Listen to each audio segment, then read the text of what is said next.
For more, let's bring in Kate Tulenko, founder and CEO of Corvus Health. Good to see you again, Kate.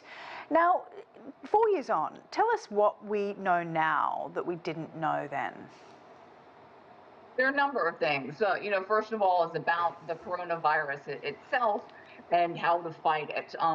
Some of the bright spots that came out is we now have a whole series of antivirals that are effective not just against COVID, but coronaviruses in general.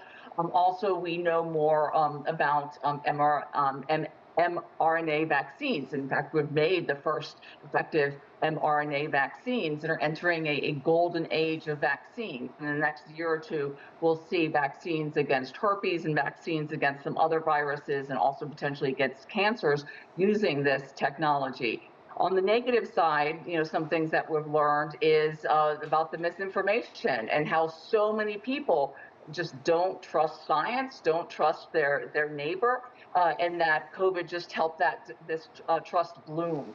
When we're learning more, even right now, about long COVID, we have in the past known that there are certain viruses that cause long-term symptoms, but now because 6% of adult Americans say they have long COVID symptoms, we're now pouring hundreds of millions of dollars of research into understanding these long viral infections and how we can treat them and prevent them. In regards to this new variant, the JN1, it accounts for more than 60% of COVID-19 cases in the US. Tell us about the symptoms and how symptoms have changed since the first strand of coronavirus, and how much coronavirus has evolved as a disease since the pandemic first began. Right. Well, each variant is different. And I would caution against focusing on specific symptoms because, COVID can be quite variable, even for a given strain. So for some strains, we see more upper respiratory symptoms. Some strains, we see more fatigue. Other strains, we see more cough. So I would caution about, focusing on the specific symptoms of a given strain. If you're feeling ill, you should test for COVID.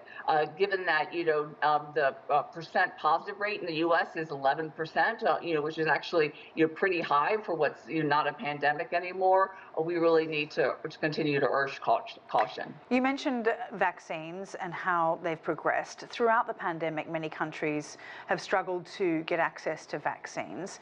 Discuss wealthier countries, despite wealthier countries, rather, I should say, and pharmaceutical companies being in a position to facilitate access. So what should be done differently if we are faced with the same sort of situation again? Well, we're already seeing some progress. For example, a few months ago, the first modern vaccine manufacturing facility was opened in Rwanda. We're seeing a lot more other facilities open in Africa, not only to create vaccines and pharmaceuticals, but also other types of medical supplies. So by expanding that global supply chain, and not just of gloves and masks, but also of drugs and vaccines, that will help that challenge that we had, where we had the vaccine hoarding from the wealthier countries who would prioritize their citizens and would not provide the vaccine to developing countries.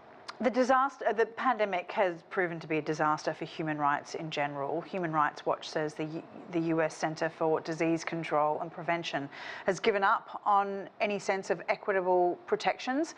How have economic inequalities been exacerbated by the pandemic? There are a number of ways. First of all, poor people tend to live in smaller, more crowded apartments and houses, and so we saw the rates of infection so much higher amongst poor people.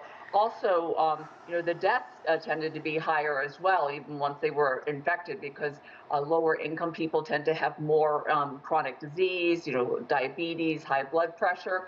And then on the non-medical side, we saw effects in education. That higher income children were able to learn online, had structure, had a parent working from home, had high-speed internet, whereas lower income children maybe didn't have a computer, didn't have internet, didn't have a parent home during the day. And so their scores fell, the reading levels fell, and we're still working to pull that back up. All right, Kate Tulenko, thank you very much for your time, founder and CEO of Corvus Health.